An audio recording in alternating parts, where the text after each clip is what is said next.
Well, hello there. I haven't been interested in making one of these videos for the last 2 or 3 weeks. I've only made one or two, but nobody wants to listen to me anyway, and all that's going on is all this politicking, and in all that politicking, all I hear is that stuff out of them Peanuts movies, them wah wah wah wah wah wah wah wah wah wah wah wah wah wah. Them people, there's something wrong with all them politicians and them lawyers. You listen to them lawyers, them ads on TV about asbestos. Oh, it was billions of dollars, and years ago, it was in the 70s or 80s or something, they come up with all that. Oh, and now they got this drug, something to, I guess it was to, heartburn.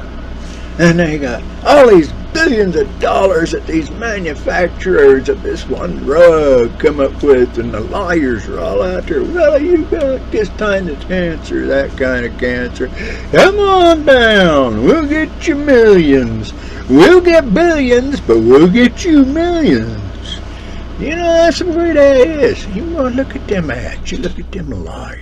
Look at all them beautiful law offices all over your city, your town. Oh, they are big edifices to them fantastic guys.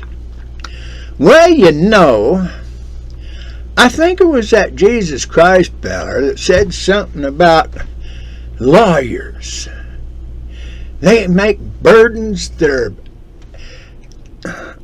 heavy to be borne, but they lift not one finger to solve the problems. You think about it. I don't care who said that. It's the truth. All them lawyers, boy, they're back there on that Wall Street and everything. You look at them. They're so big and huge and wonderful.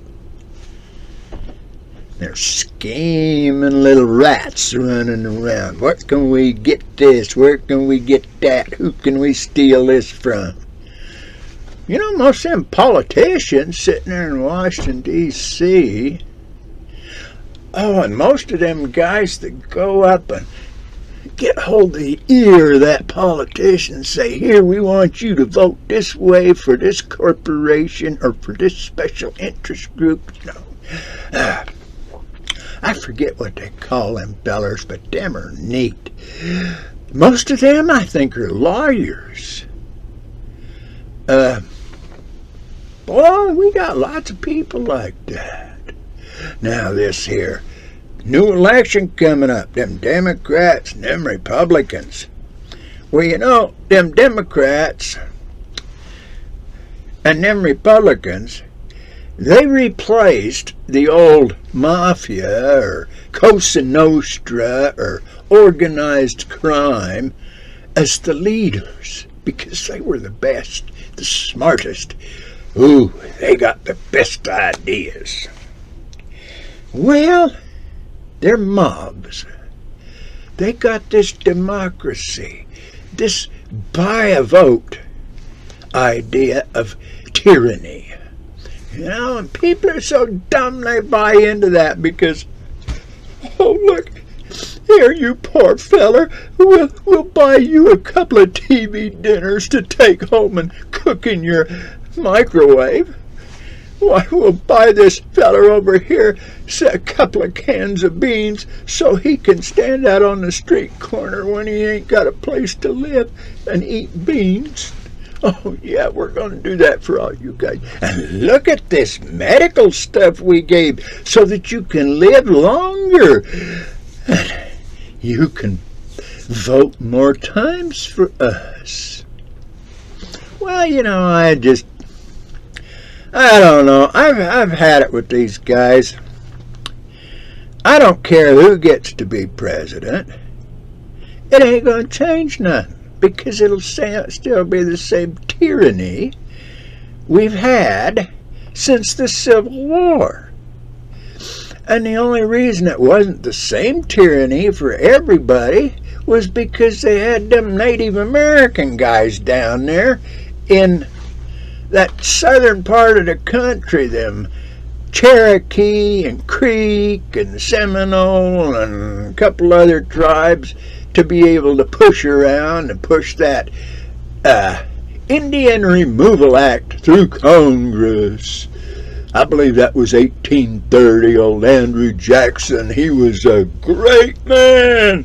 Let's push all the Indians up to Oklahoma so we can have the gold and the fertile soil here in the South.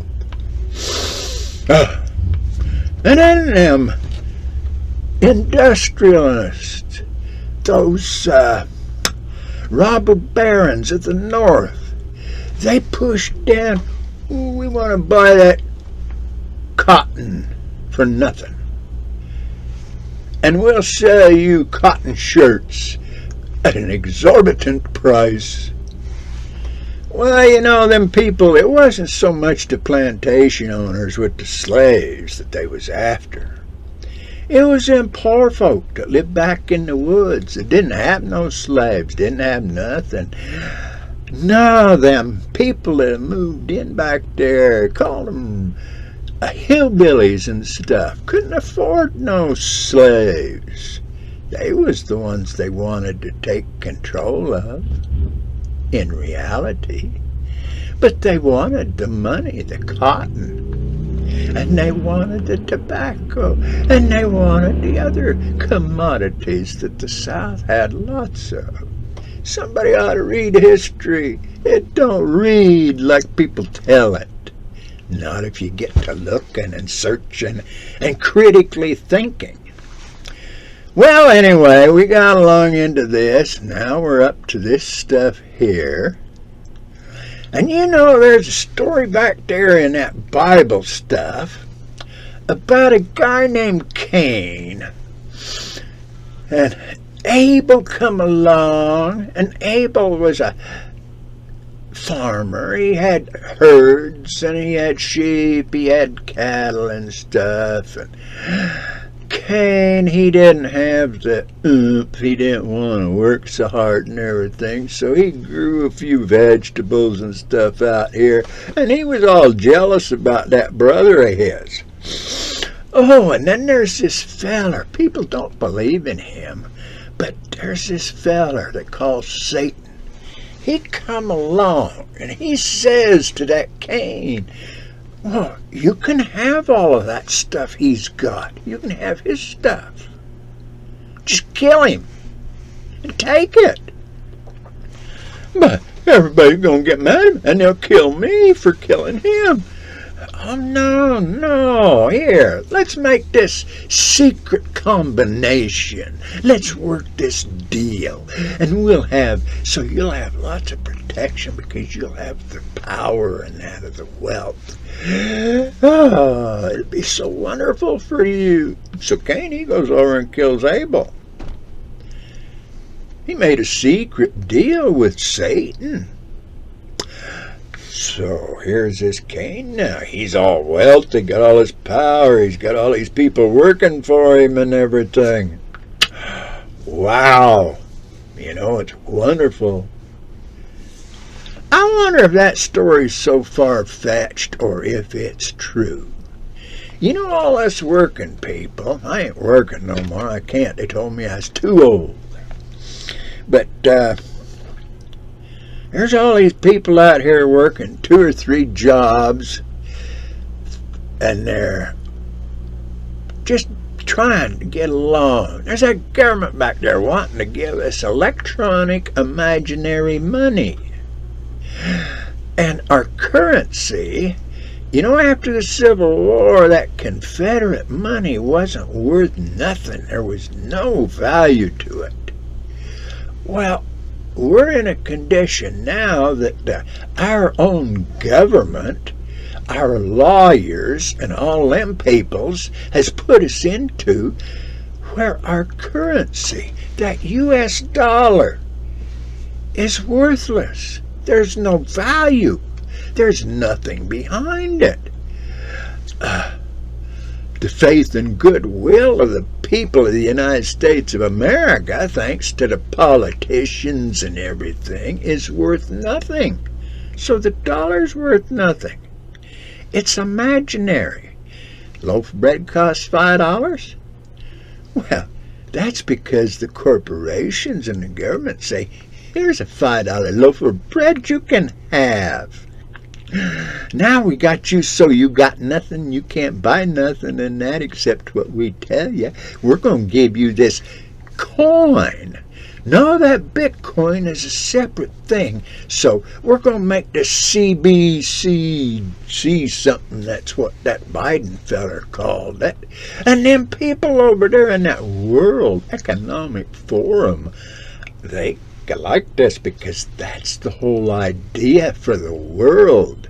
We're going to have a one world government because we've made a deal with that Satan feller to get all the power, all the wealth, everything. Oh, it's so grand. I don't believe in Satan. I believe in God. And I think Satan's going to get his butt kicked. Think about it. Have a good day. This was fun. May God bless you.